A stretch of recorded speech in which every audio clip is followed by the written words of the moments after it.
जब इस बात को कहा तो सत्यजीत लौट करके घर आया, और जब लौट करके आया तो सत्यजीत का ही छोटा भाई प्रसेनजीत, और प्रसेनजीत ने क्या किया, उस मणि को अपने गले में पहना। रख दीजिए, बोले माफी प्यारे लाल की, बलदेव भगवान की।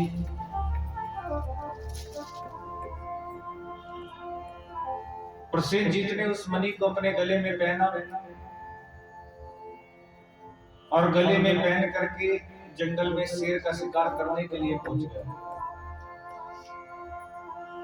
प्रसेनजीत शेर का शिकार करना चाहता था, लेकिन शेर ने ही प्रसेनजीत का शिकार किया। वहीं से जा रहे थे, उस जंगल से होकर के जामवंत जी ने जब शेर के पास मणि को देखा तो शेर के साथ जामवंत जी ने युद्ध किया, और युद्ध करके उस मणि को प्राप्त किया, और उस मणि को शेर से प्राप्त करने के बाद अपनी पुत्री जामवंती को दी।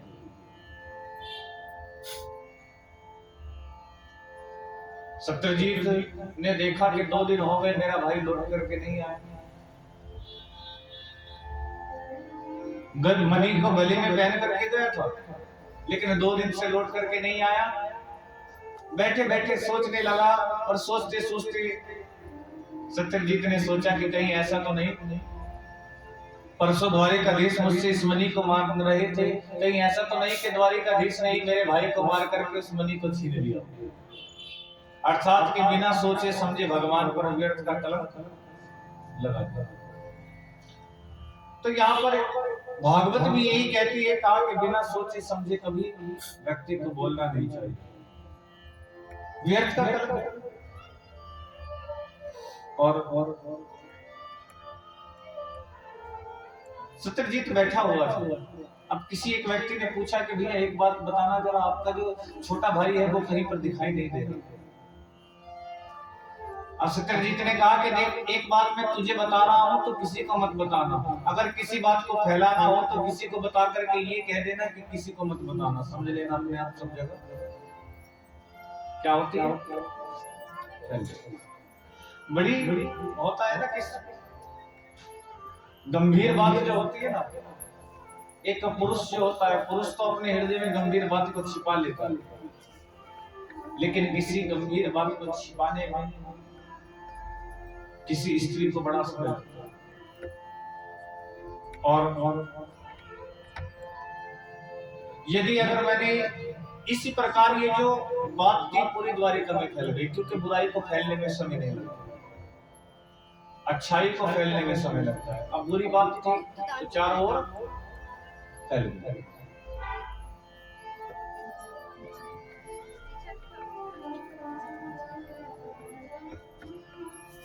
अब चारों ओर ये बात फैल तो गई, लेकिन किसी की इतनी सामर्थ्य नहीं है कि भगवान के सामने, द्वारिकाधीश के सामने जाकर के कह सके।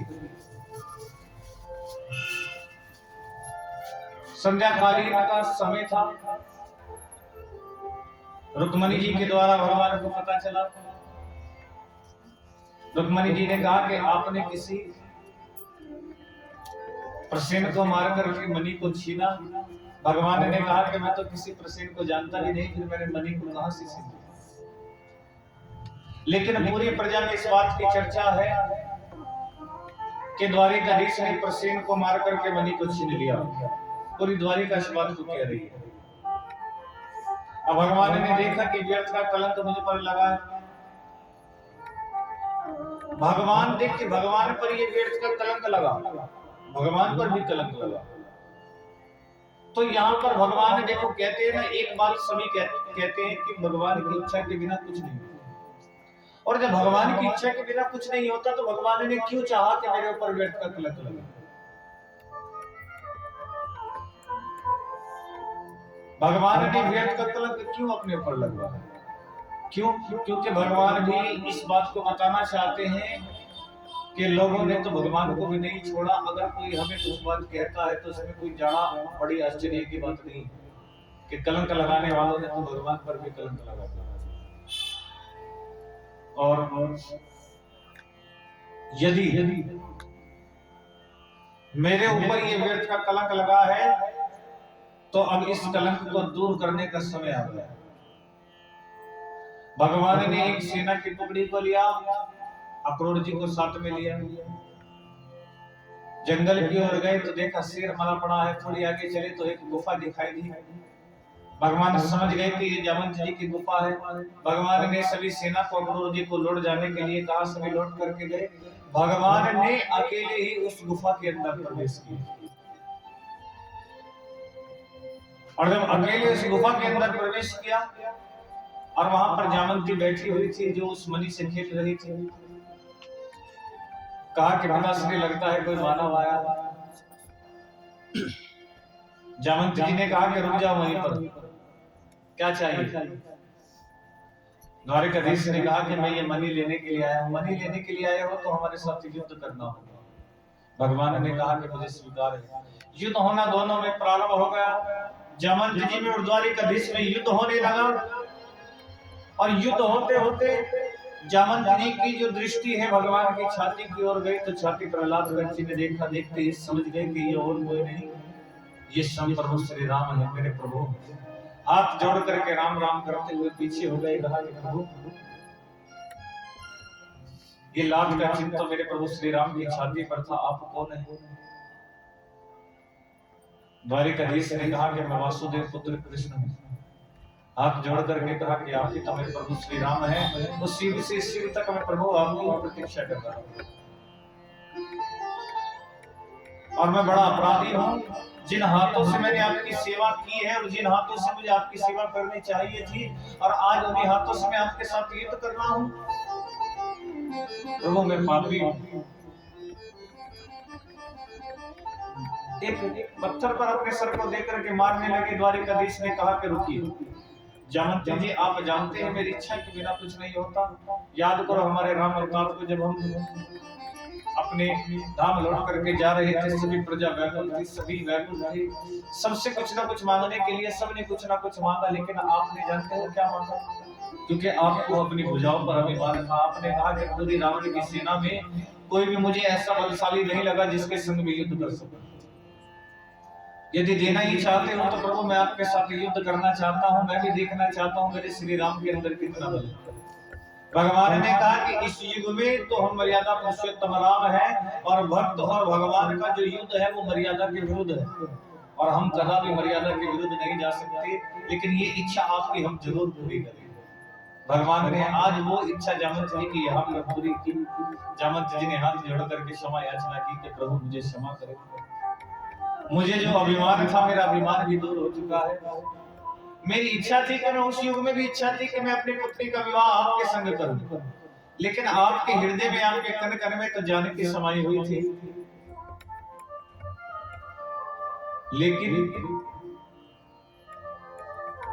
इस युग में आप योगी राज कृष्ण है तो मैं अपनी पुत्री का विवाह आपके संग करना चाहता हूँ। जामवंती का हाथ द्वारिकाधीश के हाथ में दिया, अग्नि को जला करके वहीं पर मंत्रों को पढ़ दिया और कहा कि प्रभु देने के लिए मेरे पास कुछ है नहीं तो मैं ये मणि ही आपको सौंप देता हूं। और उस मणि को पकड़ा दिया। भगवान द्वारिकाधीश मणि को लेकर के जामवंती को लेकर के द्वारिका आए। द्वारिका में सबको बुलाया, सभा को बुलाया गया और कहा कि देखो चित्रजीत, तुम्हारा भाई प्रसेनजीत जंगल में शेर का शिकार करना चाहता था, लेकिन शेर ने ही तुम्हारे भाई का शिकार कर लिया। और वहां से जामवंत जी जा रहे थे और जामवंत जी ने शेर को मार करके शेर के साथ युद्ध करके इस मणि को प्राप्त किया और जामवंत जी से युद्ध करके मैं इस मणि को लेकर के आ रहा हूं। इसका प्रमाण है ये जामवंती। और जब जामवंती को देखा तो जामवंती को देख करके शंकरजीत ने हाथ जोड़ करके भगवान द्वारिकाधीश से कहा कि प्रभु मुझे क्षमा करें, मैंने आपके ऊपर व्यर्थ का कलंक लगाया है। और बिना सोचे समझे यहाँ पर मैंने व्यर्थ का कलंक लगाया है। प्रभु मैं तो क्षमा योग्य भी नहीं हूं। और पूरी प्रजा जानती है कि मैंने द्वारिकाधीश पर अपने भगवान पर कलंक लगाया, और जिसने भगवान पर कलंक लगाया उसको ये प्रजा क्यों स्वीकार करेगी? मुझे कोई स्वीकार नहीं करेगा तो मेरी जो पुत्री सत्यभामा है इसको कौन स्वीकार करेगा? और जिसका कोई नहीं है उसके तो प्रभु आप है। तो ये जो मेरी पुत्री सत्यभामा है, मेरे मन में ये विचार है, मेरी इच्छा है कि मैं अपनी पुत्री सत्यभामा का विवाह आपके साथ करता हूँ। मैं अपनी पुत्री को आपको सौंपता हूँ। और भगवान का जो तीसरा विवाह का वर्णन यहाँ पर आता है, तीसरा विवाह सत्यभामा के संग यहाँ पर हुआ। और भगवान के चौथे विवाह का वर्णन यहाँ पर आया है कि चौथा विवाह भगवान का कालिंदी के संग हुआ। कालिंदी अर्थात ये जो कालिंदी है व्यावान वन में बैठ करके तप कर रही थी और भगवान अर्जुन के साथ वन विहार कर रहे थे। और वन विहार करते हुए अर्जुन ने देखा कि ये परम सुंदर सुशील स्त्री बैठ करके तप कर रही है। किस लिए कर रही है? जाकर के पूछता हूं।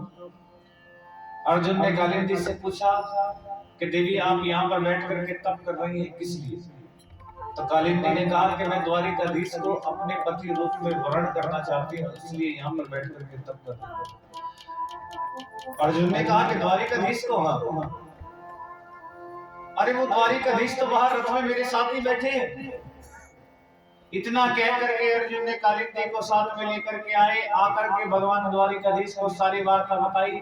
कालिंदी का हाथ प्रभु द्वारिकाधीश के हाथ में दिया, वहीं पर मंत्र को पढ़ दिया। अर्थात के चौथा विवाह भगवान का कालिंदी के संग हुआ। पांचवा विवाह भगवान का नग्नजीति के संग हुआ। नग्नजीत नाम का एक राजा था जिसके पास 7 पराक्रमिक बैल थे, जिसने शर्त रखी थी जो बैलों के नाक में नकेल डालेगा उसके संग मैं अपनी पुत्री का विवाह करूंगा। भगवान ने ऐसा ही किया, नग्नजीति के संग विवाह हुआ। और लक्ष्मणा के संग हुआ, भद्रा के संग हुआ। और ये भगवान के जो हम 8 प्रकार के जो हमने भगवान के विवाह को श्रवण किया, और भगवान का जो 8वां विवाह मित्रवृंदा के संग हुआ, ये 8 प्रकार के विवाह। तो ये 8 प्रकार की हमारी प्राकृति है, जो भगवान की 8 पटरानियां हैं। अर्थात 8 प्रकार की हमारी प्राकृति है। 8 प्रकार के भगवान के आपने विवाह श्रवण किए, लेकिन यहाँ पर अनेकों विवाह का वर्णन आता है। और भगवान के जो 16,100 विवाह का जो वर्णन आता है वो इस प्रकार है। बोली मांगी में हरिलाल जी की। भौमासुर नाम का एक दैत्य, जिसे अपने बल और भुजाओं पर बड़ा अभिमान था। और ये भौमासुर क्या किया करता था कि समस्त देवताओं को ललकारना प्रारंभ कर देता। देवताओं का ललकारना प्रारंभ किया, और जिस भी राज्य में जाता वहां के राजा को मार करके उनकी कन्याओं को, उनकी पुत्री को उठा करके ले आता और कारागृह में ले जाकर के बंद कर देता। 16,100 रानियों को इसने बंदी बना दिया। नारद जी के द्वारा भगवान को पता चला कि भौमासुर ने 16,100 रानियों को बंदी बना करके रखा।